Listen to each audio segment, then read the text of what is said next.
안녕하세요. 수입시연구소 소장 이희명입니다. 오늘 설명에는 2022년도, 즉 현재 고2 학생에 해당하는 수시에 관한 내용입니다. 설명회를 들으시면서 입시가 어떻게 바뀌는지도 중요하지만 학생들이 무엇을 해야 하는지에 대해 중점을 두고 들으시기 바랍니다. 설명회는 총 4가지의 주제입니다. 교과 전형의 증가, 학생부 종합의 변화, 학생부 평가 항목, 수능 체계 변화입니다. 언론에서 얘기하는 2022년 입시의 핵심은 정시 인원의 증가입니다. 그러나 2019년 11월 28일 교육부 발표에서 선발 인원의 10% 이상을 교과 위주로 하도록 하였습니다. 그동안 학생부 종합전형에서 강세를 보였던 과학고나 자사고 학생들보다 일반고 학생들에게 유리한 방향이라고 볼 수 있습니다. 두 번째로 학생부 종합전형의 변화입니다.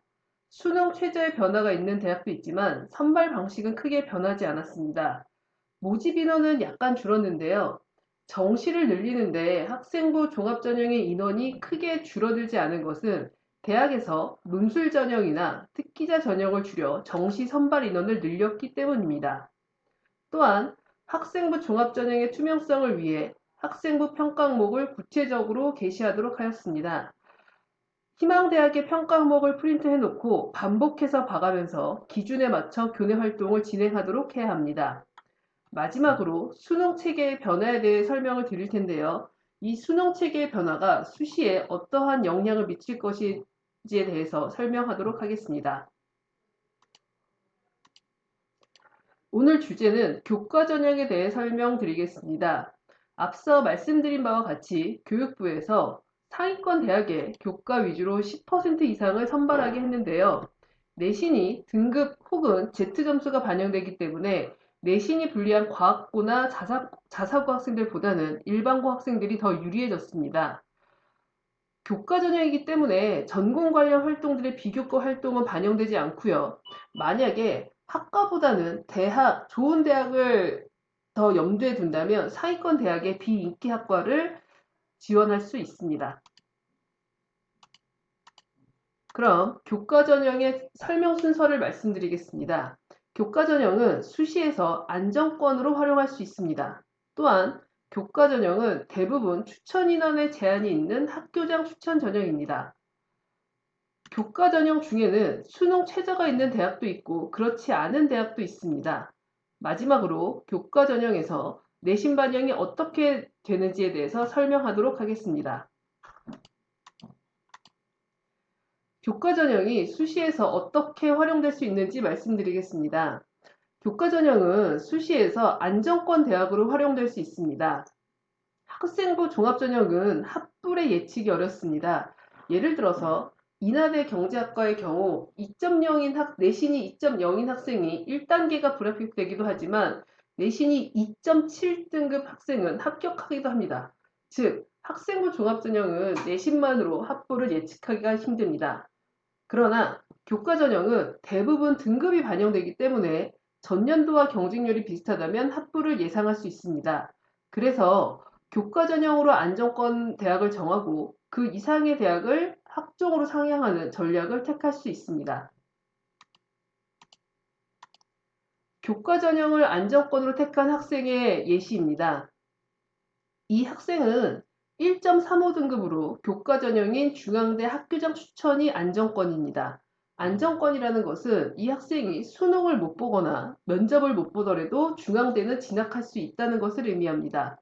그러므로 이 학생은 중앙대 이하의 대학을 지원할 필요는 없고요. 중앙대 이상의 대학, 즉 서울대, 연대, 고대, 한양대를 학생부 종합으로 상향해서 지원합니다. 결과적으로 이 학생은 중앙대 합격은 물론 연세대와 한양대를 학생부 종합으로 합격합니다.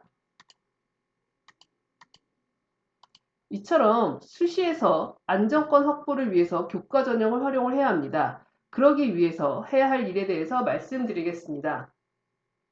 내신 점수의 목표를 1등급이 아닌 100점을 목표로 공부합니다. 100점을 목표로 공부를 하려면 본인의 단점에 집중해서 학습 계획을 세울 수 있습니다. 즉, 본인에게만 집중할 수 있는 것인데요. 틀린 문제에 대해서 왜 틀렸는지 생각하고 이를 극복하기 위한 방법을 세울 수 있어야 합니다. 내신 100점을 목표로 하면 어설픈 합리화를 피할 수 있습니다.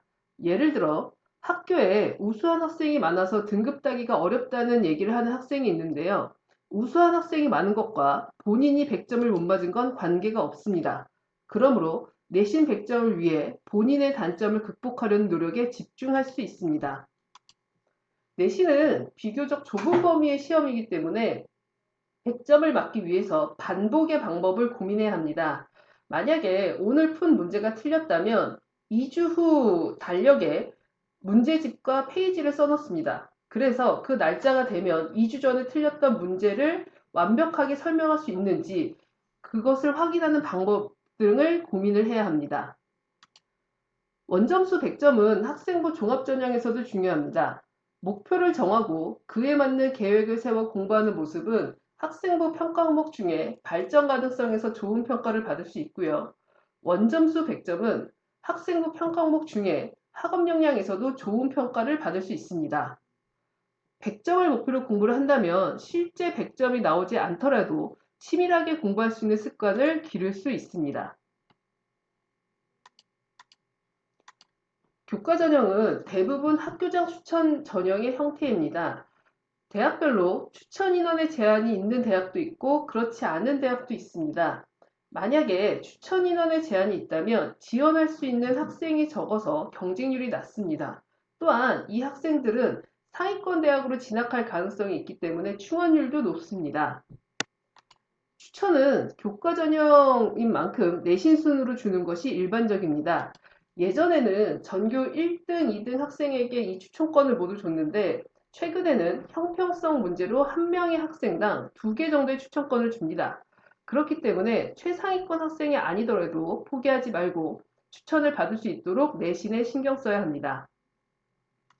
마지막으로 추천 인원의 제한이 의미 없는 대학도 있습니다.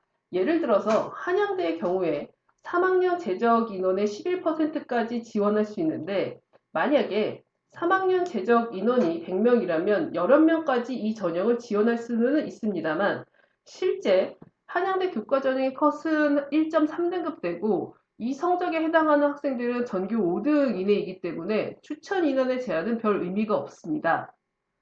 그렇기 때문에 본인의 내신과 교과 전형의 커트라인을 참고해서 추천을 받아야 합니다.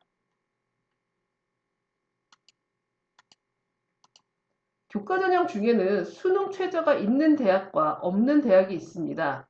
최저가 없는 대학은 연세대, 한양대 등이 있고요. 최저가 있는 대학은 고려대, 서강대, 성균관대 등이 있습니다. 수능 최저가 있는 대학들은 없는 대학에 비해서 경쟁률과 커트라인이 낮을 것으로 예상이 됩니다. 수능 최저를 부담스러워하는 학생들이 지원을 꺼려할 것이기 때문입니다. 그래서 교과 전형을 지원하기에 애매한 학생들은 오히려 수능 최저가 있는 대학을 공략해야 합니다. 수능 최저 확보를 위해서 인문계 학생은 영어, 자연계 학생은 수학과 영어 모의고사를 주력 과목으로 삼아서 공부할 수 있어야 합니다. 왜 이 과목들을 주력 과목으로 해야 하는지는 설명의 마지막에 수능 체계의 변화 부분에서 다시 설명하겠습니다. 교과 전형에서 각 대학들의 내신 반영 방법에 대해서 설명을 하겠습니다. 대부분의 대학이 등급을 활용하긴 하지만 원점수 등을 활용하는 대학들도 꽤 있습니다. 위에서 말씀드렸던 내신 과목 원점수에 신경을 써야 하는 이유입니다. 등급이 표기되지 않은 진로 선택 과목은 A, B, C에 각각 점수를 부여하는 대학도 있고 A, B, C의 학생 분포를 활용하는 대학도 있습니다. 상위권 대학은 A, B, C에 해당하는 점수차가 큰 편입니다. 물론 진로 선택 과목을 반영하지 않는 대학들도 있습니다. 그러나 수시를 쓸 때 교과 전형만 지원하는 것이 아니기 때문에 학생부 종합전형에서 중요한 진로 선택 과목 내신도 신경 써야 합니다. 다음 주 설명에는 교과 전형에 대해서 대학별로 2주에 걸쳐 설명하도록 하겠습니다. 희망하는 대학의 전형 방법과 앞에서 설명했던 내용을 염두에 두고 들으시기 바랍니다. 감사합니다.